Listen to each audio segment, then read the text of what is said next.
Hi, today we are going to share with you 5 minimalist hacks.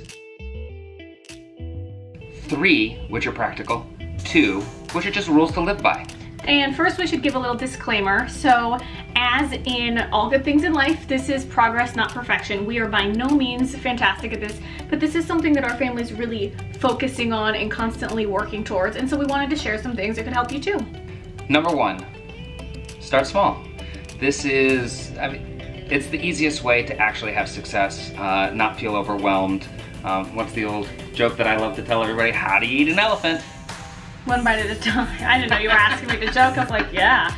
No, but for real, because the thing is that first I'd read the KonMari method, which says do everything in one fell swoop, and it's easy to feel like you're failing because you can't do it all at once unless you're hiring a professional, starting at 6 a.m., spending thousands, or in a moment of like desperation, and you have to. Otherwise, it's just too hard. So starting categorically helped us to do it and keep it like a constant thing without feeling like we're failing because we're not a minimalist right this second. And I think really important to touch on with that too is when you say starting off in a category, it might literally mean cleaning out your kitchen utensil drawers. Yeah. It could mean something simple to do is going through your dresser or your closet, depending on your closet, and sorting through that. Like feeling like, you know, you've got to get rid of every possession or every kid's toy. All of those things might be a lot to take on at once, and then you feel like you said, because most people see all these pictures on Instagram and what's going on, and of the Scandinavian minimalist, it's gorgeous. Which is like they have 3 things all in their white house. Yeah, and if you're comparing to that or trying to do that, you're gonna feel like you're failing. So starting categorically is definitely a good way to start and feel like you're succeeding as you do it. And it allows you to begin slowly paring down and paring back, which actually leads us into number 2. So this was a big one. I haven't heard this said anywhere else at all, and it took us a while to get, but the rule here is no more just in case. So that means what we found is that we'd keep so many things, especially as actors, where you keep all this random clothing just in case you need it for an audition, or you keep some random camping gear, that kind of thing, just in case. And how often do you use any of those things? You actually don't. Or like, I put together my IKEA furniture and there is that Allen wrench or that extra piece, and I'll keep it just in case. Yeah, so what we found is getting rid of all those just in case items has really been freeing. It helps you to get rid of more things, and all of those things, if you end up finding that you need them, you can generally borrow them from someone else. Or if you really desperately need it, you just go and, you know, it costs a couple bucks to maybe pick it up. Yeah, I think we've gotten rid of maybe 2 just in case things that we've ever looked back and said, and then oh, we need that. It's no big deal. Yeah, and those are good for the things that you might think you need, because number 3 is one that Jonathan came up with. It's awesome. And this, and before we even jump into this is great for the people that are looking to do it, that are feeling even more daunted, like I don't even know if I could do this. This is starting even smaller than small. This is creating what's called the 6-month box. And you can get a shoe box, you can get like a good sized moving box, which I highly recommend. And you literally put that box and you just take stuff, the just in case items, the things that, you know, that shirt that you're like, well, I'll wear it one day, or the stuff that like, well, it doesn't fit now, but I'm gonna get back to that size. Any of those items. I call these the 6-month box like the emotional just in case items. It's not like a spatula you're putting in there. It's the things you come across that you have some form of attachment that for practical reasons you don't get rid of, but you can't yet part with. Because something that I've seen a lot of friends of mine who've done minimalism is they find that things that they can't get rid of now, they can in 6 months or they can in a year, as they start to see the weight of possessions lessens. So that box is really helpful if you're someone who has trouble getting rid of things, because you see, you don't miss it, you don't need it. And yeah, and so what you do is you put all the stuff in the box, you tape it up like it's a moving box, you put the date. You can put the day's date that you put on it, and then you put the date 6 months from now. I highly recommend setting a reminder in your calendar so that it goes off so that you know it's been 6 months. And in 6 months, if you don't miss anything, if you don't during that time need to open that box for any reason, you don't open it. You literally just take it and donate it to your church, donate it to Goodwill. You literally don't ever open it again, and it'll allow you to start getting rid of stuff.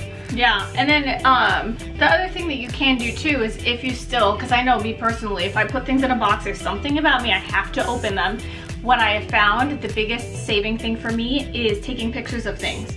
If there's things that, say I was given that, or things that I just can't stand apart with, or for some reason it gave me some piece of happiness and I think I need to keep it, I take a picture. She takes pictures of everything. Random everything, stuff. But everything. the thing is someday, especially because I have little kids, we scroll through the pictures, we upload the old iPhone libraries, and we look through them, and so I'll see them, but they're no longer cluttering a closet or taking place in there. And so that is, taking pictures of things is my big secret. And I think that's really big too, because when it comes to items and things and getting rid of, and you touched on it, the emotional attachment is where most of it comes from.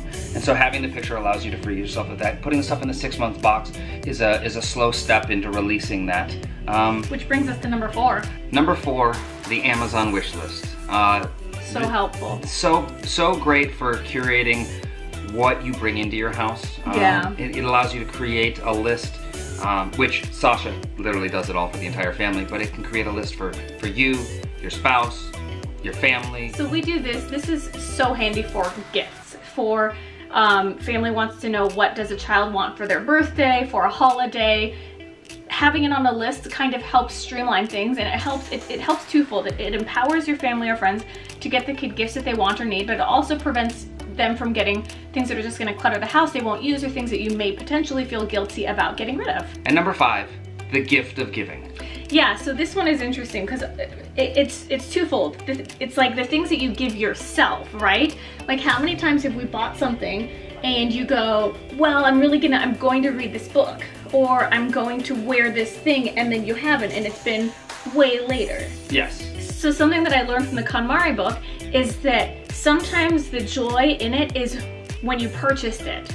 And that's okay. You can thank the universe, thank God, thank the item for that moment of joy, and then just release it, donate it. You don't have to let these things weigh you down for the guilt. I mean, it comes back to like putting an emotion or a feeling on something, whether it's guilt or the regret of, you know, not using something. I mean, I think it's really funny because, you know, Sasha, when she first read the book, which I tried to read but didn't really get very far, it was literally like, we started getting rid of stuff, but it's also like when you're buying stuff, does it bring me joy? Every item, it was like, does it bring me joy? And if the answer was no or not a yes, you got rid of it. And so it became kind of a joke in the family, but it's true. And it's freeing too, because you realize that possessions are out of necessity and joy, and not to weigh you down. And so this also frees you when it comes to getting rid of gifts that have been given to you, the guilt that comes with it. If someone gave you a gift, they gave it to you, the act of gifting to you was where their joy remains, should remain. And beyond that, you're free to do with it what you wish. So if you get it and it doesn't suit your needs, or it's not the right item, you should feel empowered to appreciate the fact that you got the gift and then give it to someone else. And there have been things that we've actually returned if we've received like a gift of a high value from a family member that we know we won't use. We've said, we know that we're not going to use this, but this is so valuable, so we'd prefer to give it back to you. Which may sound weird, but it's better than sitting it in a garage. I know people sit things in garages, pull it out when family comes, and we prefer to just live honestly and you know, do things that way. Yeah. You know what? We should talk about number 6, our minimalism mistake. You don't make mistakes. No. So our big minimalist mistake. You want to talk about this? Okay. She said, I want you to talk about my Barbie. So we recently moved. And I gotta tell you, that's actually one great way to have a kickstart into minimalism. Make a house move, apartment move. It allows you to start paring down. So we were moving, and so we were getting rid of stuff, things that we weren't using, and so Lauren had 2 Barbies. 2 Barbie dolls that we had gotten her. One was given by a family member a long time ago, like an old Barbie from their childhood. And one we had gotten for Lauren. For her first Christmas. I think so. Yeah. And so we had these. She didn't use them. So yeah, she had them for a couple of years, never played with them, they always sat there, they didn't do anything. So when we were moving and packing stuff up and getting rid of things, we ended up donating them to, I think either Goodwill or a local church. Because we were sure she didn't use them, wouldn't notice. However, she's now 3.5. She's been hanging out with girls her age who have Barbies. And so one night, like a month and a half, 2 months after we got rid of it, and it's been years since she's never played with it, she asked where her Barbies were. Literally like 4 in the afternoon, she goes, tonight at bedtime, she always sleeps with the doll or a baby. She picks which one, takes it very seriously, and she goes, tonight I like to sleep with a Barbie. Where are my Barbies? And we start looking around. We hadn't realized we donated them, at least I hadn't. And we got me a new Barbie. That's the summary of the story. We looked around, we looked everywhere, didn't have it. She was extremely distraught. It's the first time this has happened where she found we didn't have something she thought she knew she owned. So we did Toys R Us with their going out of business sale. So then in the morning, we got me a new Barbie. We did. We went to Target. She was. I picked out one Barbie and then I picked out a different Barbie. It was pink and hot. Yeah, and That's but we got one, right? Yeah. And I think what's really powerful. One with wings, I didn't like those. I had one with no wings. That's right. She weighed the options. She was able to select the one that she liked the most. That's what I think is really eye-opening about the experiences is we didn't keep it as a just in case because it didn't make sense to. We got faced with a situation, and then we got the joy of taking Lauren to actually go pick out her own Barbie, her own first Barbie for herself. And what if Ken and me and in the morning and my cousin went to bed at the end of another morning, he should pick a different Barbie for someone else. Then said that someone else doesn't have a Barbie. Oh, because we donated yours to people, to little girls that didn't have a Barbie. Yeah. No, I think she's saying she wants to go and buy a Barbie to donate it. You want to buy a Barbie to donate? Yeah, to give it to someone else. That's a good I idea. like that. I like that a lot. Yeah, we could keep it and we could donate it. So I guess the other benefit. And the kid, Mommy, Daddy could come by and take her Barbie and go back home with hers. I like that. So I think the thing that's neat about this as well is that it's really. I wouldn't mind having a Barbie. Hang on. I think the thing about it is that it's taught Lauren about the act of donating and handing things forward. So I guess, I mean, there's lessons and even the mistakes have turned out well for us in this. So that said, hopefully that's been helpful info. So those are our 5 minimalist hacks. Hope you got something out of it, like knowing that I'm a grumpy old man, that she's the hot catch supermodel.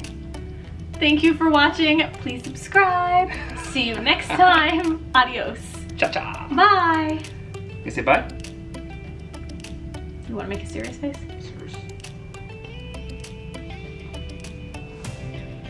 How about big face?